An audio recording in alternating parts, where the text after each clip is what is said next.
أعوذ بالله من الشيطان الرجيم بسم الله الرحمن الرحيم قال الله تبارك وتعالى ألم يعلم أن الله هو يقبل التوبة عن عباده ويأخذ الصدقات وأن الله هو التواب الرحيم. عزیزان محترم، توبه باندې څه رئیس تاسو خدمت کې عرض کوم. توبه قرآن کې روایاتو کې یقینا هر یو انسان غیر از معصومینون علاوه هر انسان گناه کولی شي، گناهونه سرزد کیدلی شي، خو پروردگار عالم دوره کریم ذات دی چې هغه توبې لیاره بندگانو ته خلاصه کړي دی. انسان پکار دی توبه وکړي، پروردگار ته واپس شي. روژې میاشت بهترین فرصت دی اندغې خبرې دپاره چې انسان کومې ګناهانې کړي وي، آلوده شوی وي، ګناهګار وي، روژې میاشتې کې توبه وکړي، واپس شي. توبه لغت کې ډکشنری کې معنی انده دی واپس شولې ته، گناه نه بازگشت ته، واپس شولې ته.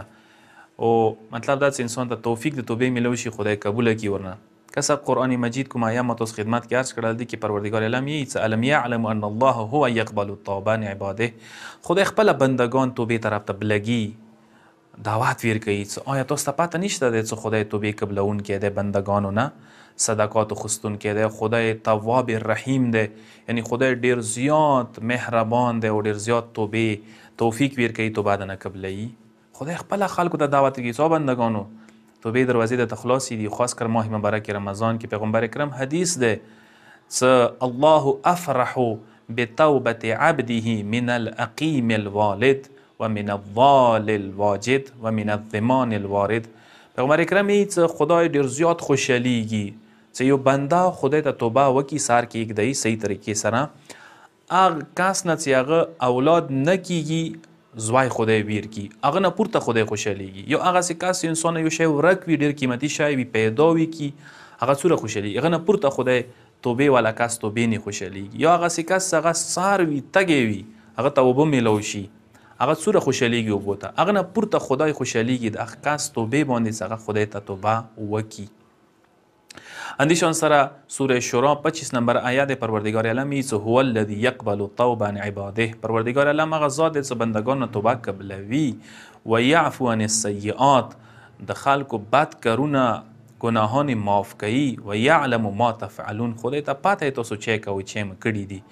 خو توفیق انسان ته پکار دی میلو شي. روژې میاشته بهترینه میاشت ده چې دې میاشتې کې ما تاسو ته خدای توفیق راکړی دی او خدای ته توبه وکړو. بلې آیې کې پروردګار عالم چې توبوا الی الله جمیعا ایها المؤمنون لعلکم تفلحون. او مؤمنانو خدای طرف ته ټول ویر شوي، خدای طرف ته ټول توبې حالت کې ویر شوي، خدای سره صلح وکړئ، خدای سره روغه جوړه وکړئ.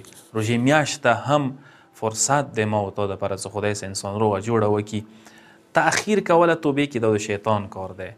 شیطان ما و تا ته یو حربه دی، شیطان سازش دی، یوه طریقه دی، هغه هر یو کس ته صوفه تصفیف ورکوي. تصفیف ویلی چې دغه ته څه ټیک دی، اوس ټایم شته دی، ځواني دی، اوس وخت دی، اوس د خوند خستلی وخت. انسان بالاخره اندغ کې وخت تیر شي، یکدم مرګ، یکدم انسان حادثه وشي، دنیا نه لاړ شي بغیر د توبې نه، آلوده شکل کې.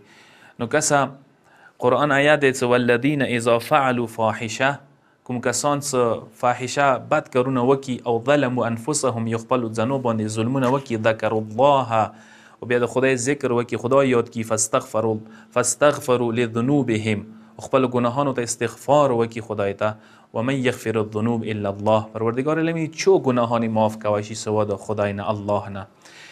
دا آیه چې کله نازله شوله، مولا امام صادق علیه الصلاة والسلام یې څه حدیث د مولانا څه شیطان مکی کې الوړ غره ته وختلو او ټول شیطانان، ټول گروه، ټول ټولای د شیطانانو را ټول کړل، را جامع کړل، فریاد یې وکړلو چې دا خو عجیبه آیا خدای طرفه بندگانو دپاره نازله شوي دی، څه وکړو دغسې مقابله وکړو، دا خدای ټولې ګناهانې معاف کوي، خدای توبې دروازه خلاصه کړې دی، خدای بنده قبلوي، راڅو یې څه طریقه جوړه کړئ چې دا انسان هدایت، انسان توبې دپاره رکاوټ جوړ کړو.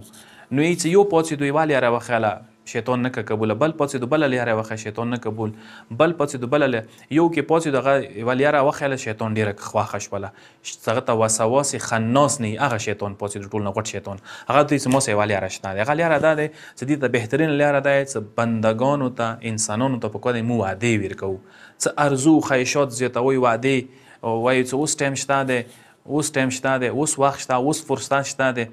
کال نه بل کال ورسه تېرېږي، کال نه بل کال ورسه ضایع کېږي، یو رمضان ورسه وځي، بل رمضان ورسه ضایع کېږي، دې کې انسان دنیا نه تللی شي. نو که څه دا د شیطان حربه دی.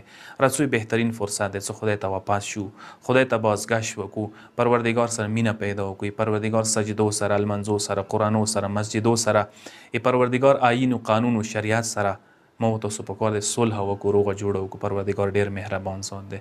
دعا کوي پروردگار موږ ټولو ته توبې توفیق نصیب کړي او موږ ټول ګناهانو ته مغفرت وکړي. والسلام علیکم ورحمت الله وبرکاته.